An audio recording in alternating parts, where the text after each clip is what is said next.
कोई साधारण नहीं, ये सब पूर्व जन्म के भगवान के अनन्य भक्त हैं। आगे प्रसंग वर्णन करते हुए भागवतकार कहते हैं कि कंस भगवान को मारने का बहुत प्रयास किया, लेकिन जब कोई भी प्रयास उसका सफल नहीं रहा तो अंत में सोचा कि अब पास में बुला करके हम स्वयं ही वध कर देते हैं। आज बहुत से श्रोताओं को नींद आ रही है। अच्छा, नींद आ रही हो उसका एक पहचान ये है, जयकार अगर बोला जाए वो पहले जय बोल देता है। जिसको नींद आ रही होगी, श्री वृंदावन धाम की पूरा नहीं की पूरा हुआ नहीं कि जय बोल देंगे वो। अच्छा, ये इसलिए बोलते हैं कि उनको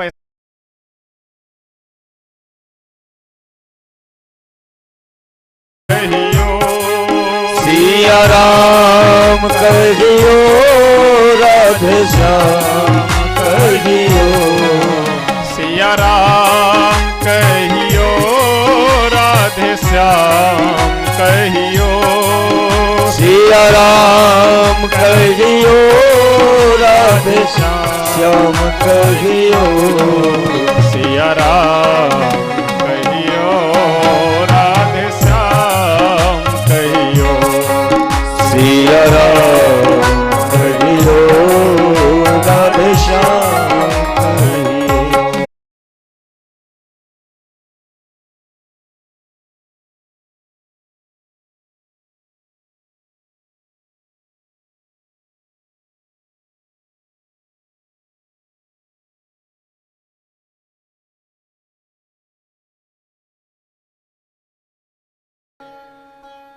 साधारण मनुष्य कोई कैसे पहन सकता है? तुम लोग की इतनी योग्यता हैसियत कहाँ है कि इस वस्त्र को पहन सको? भगवान उस धोबी का कल्याण किए और अपने सभी ग्वाल वालों से बोले कि जिसे जो वस्त्र पसंद आए पहन लो। अब कंस का वैसे विशाल का शरीर था, अब एक पैजामा में एक ग्वाल वाल घुस जाए, इतना मोटा मोटा सब उसका पैर। कुर्ता पहन लिए तो कभी हाथ बाहीं संभाले तो नीचे लटक जाए, नीचे संभाले तो इधर लटक जाए। ग्वाल वाल बोले कि कन्हैया वस्त्र तो बढ़िया है, एकदम चमक रहा है, लेकिन फिटिंग नहीं है, शरीर में सेट नहीं है वस्त्र। भगवान लेकर के गए एक दर्जी के पास, बोले दर्जी भाई इन कपड़ों को जरा काट करके हमारे ग्वाल वालों के लिए बढ़िया कुर्ता पैजामा तैयार कर दो। दर्जी बोला कर तो देंगे प्रभु, लेकिन हमें मिलेगा क्या? भगवान बोले आशीर्वाद मिलेगा, फरो फुलाओ। और आप जानते हैं कि इतने मशीनों का आविष्कार हो गया वर्तमान में, लेकिन फिर भी आज भी दर्जी लोग एकदम फर फुला रहे हैं। जितने का कपड़ा उतने की सिलाई। बढ़िया वस्त्र तो पहन लिए। ग्वाल वाल बोले कि अगर गले में एक सुंदर माला हो जाए तो क्या कहना है? एक सुदामा नाम के माली, ये सुदामा जी दूसरे हैं, वो सुदामा जी नहीं है। ये सुदामा नाम के माली जो कंस के यहाँ माला और पुष्प आदि पहुंचाने का काम करते थे, वो माला सुंदर सुंदर बना करके कंस को पहनाने के लिए लेकर जा रहे थे। भगवान सुदामा जी से बोले कि सुदामा जी ये माला जो आप लेकर के जा रहे हैं मेरे मित्रों को पहना दीजिए, इनकी इच्छा है माला पहनने की। सुदामा जी भगवान की आज्ञा देख करके एकदम सहर्ष प्रसन्नता के साथ वह माला ग्वाल वालों को पहना देते हैं।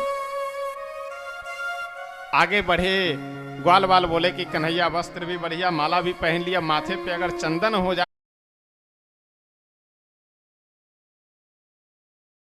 अब कि कन्हैया आए हैं हमारे नगर में, सब अपने अपने द्वार पे खड़े होकर के सब स्वागत कर रहे हैं, प्रभु का दर्शन कर रहे हैं। सबको दर्शन देते हुए प्रभु कंस के दरबार में पहुंचे।